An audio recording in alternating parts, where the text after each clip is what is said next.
बिस्मिल्लाहिर्रहमानिर्रहीम, अस्सलामु अलैकुम। आज हमारा छठा लेक्चर है in text book of econometrics by example which is written by Gujarati. ये हमारा पार्ट 6 है इन चैप्टर 1 की रिग्रेशन मॉडल में। इस लेक्चर में हम चैप्टर 1 की एक्सरसाइज जो है वो सॉल्व करेंगे। ठीक है, अगर हम वेज रिग्रेशन की आउटपुट को देख के जो हमने प्रीवियस लेक्चर में डिस्कस किया था, तो यहाँ पर जो कोफिशिएंट है इन सारे कोफिशिएंट को हमने बीटा के हेड का नाम दिया है। ठीक है, और यहाँ पर जो सारे जो स्टैंडर्ड एरर जो है वो यहाँ पर है दिए है, वो हमने स्टैंडर्ड एरर और बीटा के हेड का नाम दिया है। ठीक है, और यहाँ पर जो टी स्टेटिस्टिक है वो हमने कैसे कैलकुलेट किया था कि coefficient divide by standard error. ठीक है, यहाँ पर ये फार्मूला है T is equal to beta k minus zero. यहाँ पर जो बीटा के माइनस बीटा के हेड माइनस बीटा के, तो यहाँ पर जो ये जो बीटा के हेड है ये हमारे साथ एस्टिमेटेड है, और यहाँ पर जो है बीटा के है या हमने यहाँ पर जीरो लगाया है, तो बीटा के का मतलब है कि ये हमारे साथ पॉपुलेशन कोफिशिएंट है। तो पॉपुलेशन कोफिशिएंट जो रिग्रेशन का है वो हमारे साथ अननोन है, इस वजह से हमने यहाँ पर जीरो लगाया, और divide by standard error of beta के हेड। तो हम जब टी स्टेटिस्टिक का फार्मूला यहाँ पर बनता है T is equal to beta के hat divide by standard error of beta के। ठीक है, हमको इस कोफिशिएंट को डिवाइड कर देता है स्टैंडर्ड एरर पे, तो हमें टी स्टेटिस्टिक देता है। ठीक है, now from we can go exercise. We exercise 1.1 consider the regression results given in table 1.2. The question number 1, suppose you want to test the hypothesis that the true or population regression coefficient of education variable is 1. How would you test this hypothesis? Show the necessary calculation. मतलब ये हमें बताया है कि जो true population है, मैंने आपको बताया कि ट्रू पॉपुलेशन हमारे साथ गिवन नहीं है, लेकिन हमें क्वेश्चन में बताया है कि ट्रू पॉपुलेशन जो है वो 1 है। तो आप जो है हाइपोथेसिस को आप कैसे रन कर सकते हैं, कैसे आप टेस्ट कर सकते हैं। ठीक है, तो आंसर हमारे साथ ये है कि the equation we are looking at is wage is equal to beta 1 plus beta 2 female plus beta 3 up to error term. ठीक है, here we are testing h naught beta 5 is equal to 1 and alternative hypothesis is equal to beta 5 is not is equal to 1। मतलब जो null hypothesis है वो हमें बताता है कि एजुकेशन की जो कोफिशिएंट है वो ट्रू जो है वो 1 नहीं है, वो 1 है, और अल्टरनेटिव हमें बताता है कि वो 1 नहीं है। ठीक है, इस तरह जो टी स्टेटिस्टिक की जो असल फार्मूला है वो हमारे साथ है बीटा के हेड माइनस बीटा के divide by standard error of beta के हेड। ये जो हमारे साथ बीटा के हेड है इसको हम एस्टिमेटेड बीटा कहते हैं, और यहाँ पर जो बीटा के है ये हम इसको ट्रू पॉपुलेशन कहते हैं। ठीक है, यहाँ पर जो टी स्टेटिस्टिक की जो फार्मूला है ये हम यूज़ करेंगे। ठीक है, from table 1.2 we have T is equal to beta k. Beta k हमारे साथ क्या है, कहाँ पर है, बीटा के जो है यहाँ पर है, ये जो कोफिशिएंट है एजुकेशन की 1.37, और यहाँ पर जो हमारे साथ स्टैंडर्ड एरर हम एजुकेशन की 0.06। ठीक है, तो मैं इस फार्मूले में इस कोफिशिएंट को सब्स्टिट्यूट करूंगा, तो हम इसको 1.370301 माइनस 1 जो है ये बीटा के है। ठीक है, ये जो 1.37 है ये हमारे साथ बीटा के हेड है, और यहाँ पर -1 जो है मतलब जो 1 है वो हमारे साथ क्या है, बीटा के है। ठीक है, और standard error of divide by standard error of beta के, और स्टैंडर्ड एरर ऑफ बीटा के जो है वो हमारे साथ क्या है 0.065। ठीक है, जब हम इसको डिवाइड करेंगे, ठीक है, तो ये हमारे साथ जो है वो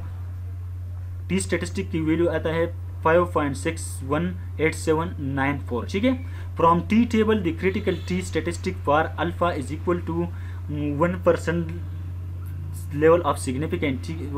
1% लेवल ऑफ सिग्निफिकेंट इज 2.576। मतलब अगर और with given degree of freedom 1289 minus 6 यहाँ पर जो डिग्री का फ्रीडम है n-k है, तो n जो है हमारा जो ऑब्जर्वेशन है वो 1289 है, और -6 जो है वो हमारा सारा जो है वो कोफिशिएंट है। ठीक है, ये हमारे साथ डिग्री ऑफ फ्रीडम आ गया 1283। ठीक है, so we can use degree of freedom infinity. ठीक है, ये जो है ये हमारे साथ टेबुलेटेड वैल्यू आ गया। ठीक है, यहाँ पर आप याद रखो ये हमारे साथ अल्फा जो है वो 1% है, और यहाँ पर डिग्री ऑफ फ्रीडम जो है वो 1283 है। तो मैं इसको टेबल में आपको दिखाता हूँ कि ये 2.576 जो है वो टेबल से कैसे आता है। ठीक है, ये हमारे साथ जो है की टेबल है, ठीक है। यहाँ पर जो डिग्री ऑफ फ्रीडम हमें दी है वो 1000 तक है, ठीक है, और हमारा जो डिग्री ऑफ फ्रीडम है वो 1000 से ज़्यादा है, ठीक है। तो जब मैं इसको मैं यहाँ पर आता हूँ 95% कॉन्फिडेंस इंटरवल पे, ठीक है, तो वहाँ पर हमने 1% लेवल ऑफ सिग्निफिकेंट ली है, तो इसका मतलब ये है कि लेवल ऑफ गलती की गुंजाइश जो है वो 1% है, और यहाँ पर जो है वो ठीक होने की गुंजाइश जो है वो 95% कॉन्फिडेंस इंटरवल है। तो यहाँ पर मैं देखो ये इंफिनिटी तक आ गया, ठीक है, तो हमारे साथ जो टेबुलेटेड वैल्यू आ जाएगी 2.567 आ जाएगी, ठीक है, 2.576 आएगा, ठीक है, ठीक है, इस तरह यहाँ पर हमने लिखा है, ठीक है। So we can use degree of freedom infinity since we can see that the tabulated value is 5.619 is greater than from tabulated value which is 2.576. We can easily reject the null hypothesis at the 1% level of significance.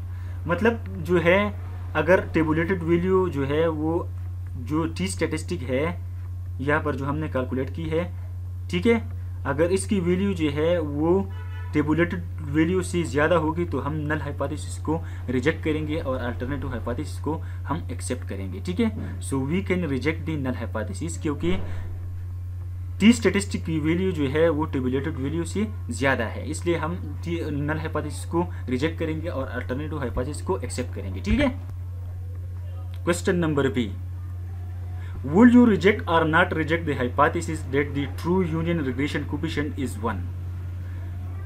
ये question number 1 जो है उधर हमने education के लिए true regression जो है वो 1 लिया था, ठीक है, एजुकेशन के लिए, और यहाँ पर हमने यूनियन के लिए जो है ट्रू कोफिशिएंट जो है वो 1 रखे हैं। मतलब ये दोनों क्वेश्चन जो है वो सेम टू सेम है, लेकिन इसकी जो कोफिशिएंट है वो अलग अलग है, ठीक है। इसका आंसर ये है here we are testing null hypothesis beta 4 is equal to 1, क्योंकि बीटा 4 मैंने इसलिए लिखा क्योंकि यहाँ पर यूनियन की जो कोफिशिएंट है वो बीटा 4 है, ठीक है, और अल्टरनेटिव हाइपोथेसिस जो है वो beta 4 is not is equal to 1। इस फार्मूले में जब हम इसकी वैल्यू जो है वो पुट करेंगे, ठीक है, ये जो है ये यूनियन की कोफिशिएंट है, ठीक है, और ये जो हमने एस्टिमेट किया है ये वही कोफिशिएंट है, ठीक है, और ये जो बीटा के है ये वही कोफिशिएंट ये पॉपुलेशन की कोफिशिएंट है, ठीक है, जो अभी हमें क्वेश्चन में दी है, ठीक है। Divide by standard error of beta के hat from table 1.2 we have t is equal to which can be right coefficient of union which is 1.095976 minus 1 हमने इसलिए लिखा है कि क्वेश्चन में हमें दिया कि ये जो ट्रू रिग्रेशन के लिए, ठीक है, -1 divide by standard error of the education 0.506078 is equal to इसकी जो टेबुलेटेड वैल्यू इसकी जो टी स्टैटिस्टिक की वैल्यू आ गई 0.189647.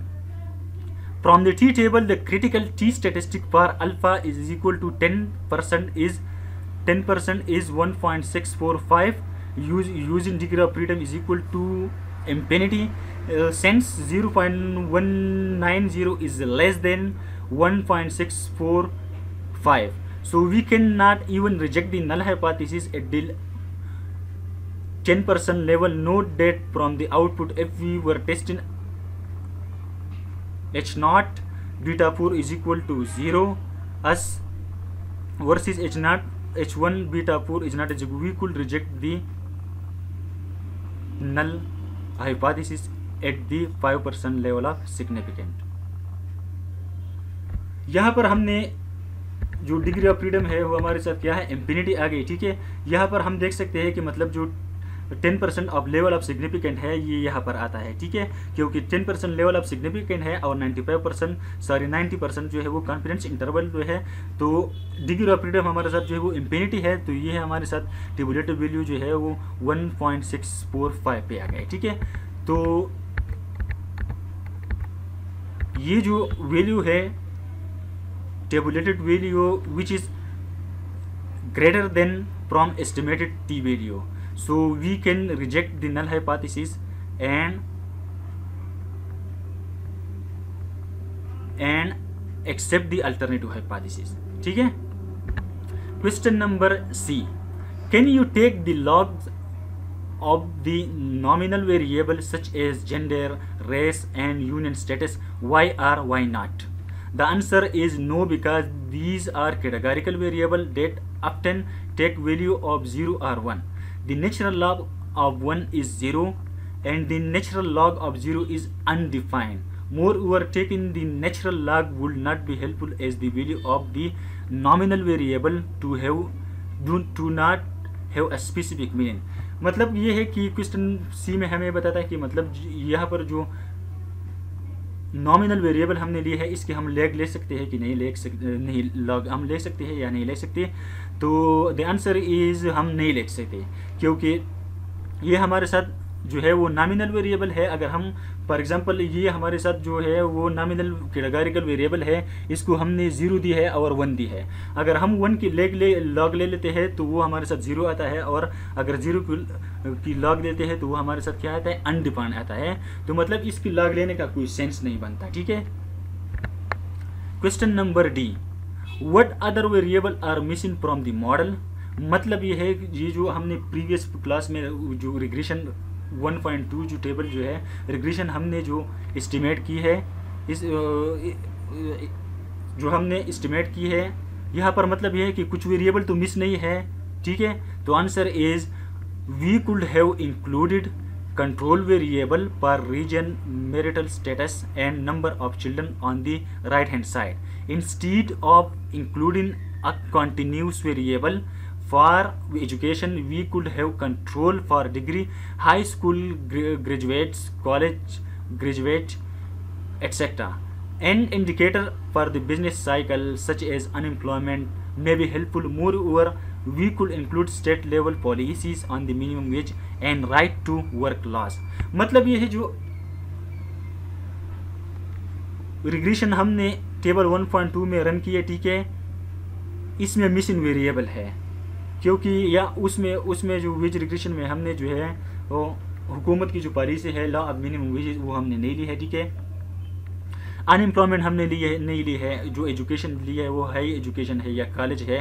मतलब जो है बहुत सारे जो है मैरिटल स्टेटस है, नंबर ऑफ चिल्ड्रन, ये सारे जो वेरिएबल जो है वो वेज को इफेक्ट कर रहा है, लेकिन हमने अपने मॉडल में इंक्लूड नहीं की है, तो इस वजह से जो है हमने कुछ मिसिंग की है, ठीक है। Answer number E. Question number E. How you run separate wage regression for white and non-white workers, male and female workers, and union and non-union workers, and how would you compare them? मतलब ये है कि non white और white जो है वो जो ये जो पर्सन है इसकी अलग हम रिग्रेशन रन कर सकते हैं कि नहीं, या जो है यूनियन है या नॉन यूनियन जो वर्कर है इसके हम अलग रिग्रेशन रन कर सकते हैं कि नहीं। The answer is we would if you feel the two groups were systematically different from one another, we can run the models separately and conduct an test to see if the two regression are significantly different. If they are, we should run them separately. The F statistic may be obtained by running the two together. The restricted model then running the two separate jointly. The unrestricted, we can obtain the residual sum of square for the restricted model and the residual sum of square for the unrestricted model, which is unrestricted model equal to restricted model 1 plus restricted model 2 from two separate model. F is equal to residual sum of square of the restricted model minus residual sum of square without unrestricted model divided by k whole divided by residual sum of square of unrestricted model divided by n minus 2k. I will then see which model was a better predictor of the outcome variable wage. मतलब इस question का मतलब ये है कि हम non union और non white और नॉन जो वाइट है उसकी हम अलग रिग्रेशन ले सकते हैं कि नहीं। तो क्वेश्चन का आंसर ये है कि मतलब हम तब रन कर सकते हैं अलग, कि हमें पता चले कि नॉन वाइट और वाइट की जो रिग्रेशन है उसमें बहुत ज़्यादा फ़र्क है। ठीक है, इसकी जो रिजल्ट है वो बहुत ज़्यादा जो है डिफरेंट है, तो हम जो है वो रन कर सकते हैं। फॉर एग्जांपल यहाँ पर मैंने ली है एक मॉडल, मैंने ली है यहाँ पर wage is equal to β1 plus β2 male plus β3 white plus β4 non union plus β5 non education plus β6 non experience plus error term.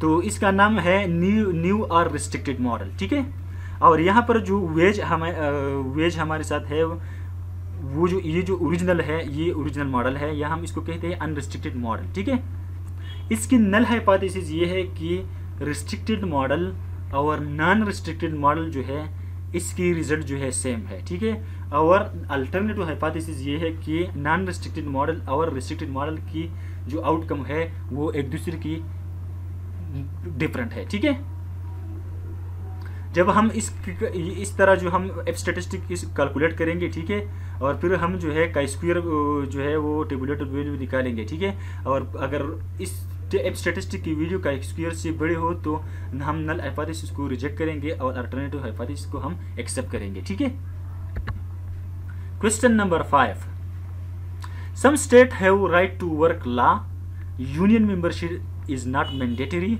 And some do not have such law, mandatory union membership is permitted. Is it worth adding a dummy variable taking the value of 1 if the right to work law are present and 0 otherwise? A priori, what would you expect if this variable is added to the model? इसका मतलब यह है कि कुछ question का मतलब यह है कि कुछ स्टेट में जो है वो यूनियन का जो मेंबरशिप है वो अलाउड नहीं होता। ठीक है, और कुछ में जो है, कुछ कंट्रीज में जो है यूनियन का जो मेंबरशिप है वो अलाउड होता है। जो मतलब ये है जिसमें अलाउड होता है, जिस मुल्क में जो है जिस कंट्री में अलाउड होता है तो हम उसको डमी वेरिएबल u1 यूज़ कर देते हैं, और जिसमें अलाउड नहीं होता तो हम उसको 0 यूज़ करते हैं। ठीक है, तो हम अगर एडिशनल जो है इस मॉडल में हम ये वेरिएबल जो है डालें तो क्या फर्क पड़ेगा मॉडल में। ठीक है, तो answer is since we would expect these laws to have effect on wage, it may be worth adding this variable a priori we could expect this variable to have a negative effect on wage as union wages are generally higher than ununion wages। इसका मतलब ये है कि अगर union की wages है वो ज़्यादा होते हैं और नॉन यूनियन की वेजेस जो है वो कम होते हैं, तो हम इसको जो है हम ऐड कर सकते हैं। ठीक है, question number G, would you add the age of the workers as an explanatory variable to the model, why और why not? The answer is no, we would not add this variable to the model. This is because the variable experience is defined as age, education up to from start to 6, so it will be perfectly collinear and not add any new information to the model। मतलब ये question हमें बताता है कि हम additionally हम इसके साथ एज जो है वो हम ऐड कर सकते हैं कि नहीं वेज रिग्रेशन की मॉडल में। तो आंसर ये है कि हम एज जो है वो इसमें ऐड नहीं कर सकते, क्योंकि हमने एजुकेशन में ऑलरेडी जो है वो एज हमने डिफाइन की है, तो इस वजह से हमें कुलिनरिटी का प्रॉब्लम आ जाएगा। तो इस वजह से हम एडिशनली जो है ये एज का जो वेरिएबल है वो हम एक्सप्लेनेटरी वेरिएबल ऐड नहीं कर सकते। ये हमारे साथ टी डिस्ट्रीब्यूशन की टेबल है। ठीक है, thanks for watching my video, please subscribe to my YouTube channel economics and econometrics. Thank you so much. Allah Hafiz.